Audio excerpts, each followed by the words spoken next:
Coming towards the winter months, there is never a dull moment in the garden, despite what some people might think.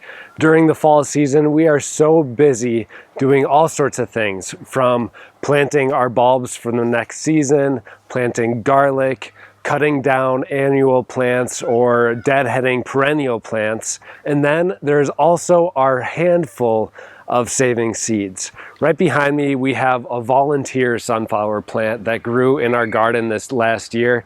And in today's video, I'm going to be showing you guys how to collect sunflower seeds off of your sunflowers so you can grow them the next year. There's many purposes to this, but the number one reason why people save their seeds is because they want to preserve the genetic line of that specific sunflower. If you grow sunflowers on a professional basis, you're going to want the best sunflower that you possibly can for next year. So you're going to be saving the seeds of the sunflowers that have the best genetics. It's as simple as that. So in our garden, if we're trying to grow mammoth sunflowers, what we will do is just save the seeds from the biggest batch that we grew that year. So we can continue on that line the year after that, the year after that, and the year after that, and hopefully getting a little bit better over time. Fun fact, the world's tallest sunflower was over 30 feet.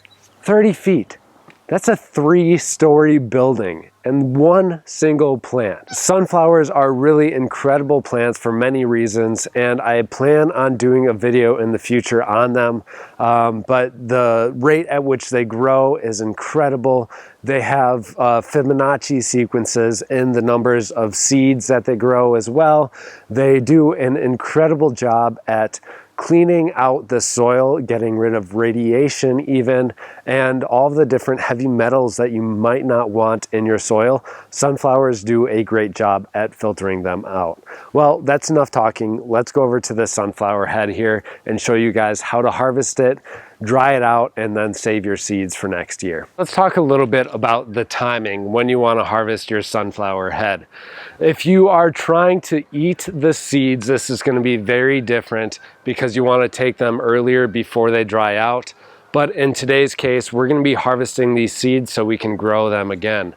Again, this is no impressive sunflower because it was just a volunteer plant that popped up in the garden here. So don't judge me on that. But the method is still going to be exactly the same for you guys at home. The time that we want to harvest this sunflower is once the flowers of that sunflower just fall right off like that.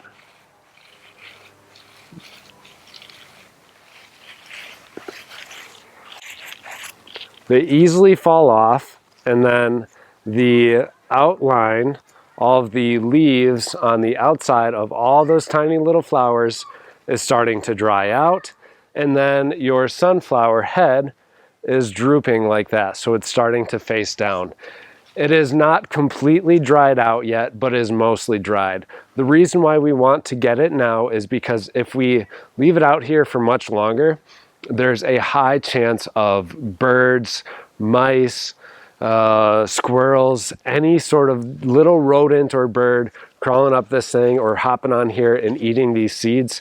There is a high chance of that. So they're gonna just slowly eat away at all of the seeds that you've got on there and leaving you none to grow next year. So you have to have the right timing when harvesting these heads. Now what we've got to do is just take our pruners or knife, whatever you want to do. And if you have an even larger sunflower head, I've seen some people use machetes. We're gonna chop that off right there. And then what we're going to do is take this sunflower head and hang it up in our garage. Something else that I like to do before hanging it up in the garage is just taking these leaves all around the edge and pulling them off of there like so. This is just going to reduce your chance of mold, mildew, or any other type of disease from getting introduced into your seeds while they're in the drying process. So you've got your sunflower head. All you've got to do is hook it up by a string or a line or whatever creative method that you want to use.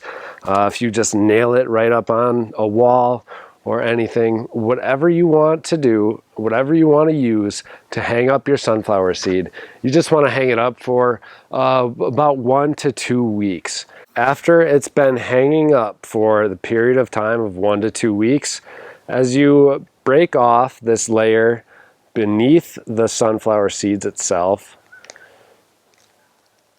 like that, you should not feel any dampness in here at all. It should be completely dry at this point right here after it's been drying. From there, it's really simple. Just go across, pulling off all of your sunflower seeds and store them into a container of some sort in which you can keep it in a cool, dry place until it's time to plant them next season. I will, of course, have a video next year on planting sunflowers as we want to get a bunch of them growing along our fence. So this time, instead of just a poor old volunteer plant, we're going to have some big old sunflowers growing. I'm very excited for all the incredible stuff that we're going to be growing next year. A lot of first times for me, hopefully, because I always like experimenting with plants. I love learning how to grow new plants, and that's what the gardening journey is kind of all about for me. So thank you guys all so much for watching today's video on harvesting your sunflower seeds. I hope you guys have a bountiful harvest of sunflowers, whether you're growing them for ornamental purposes or if you're growing them to eat them.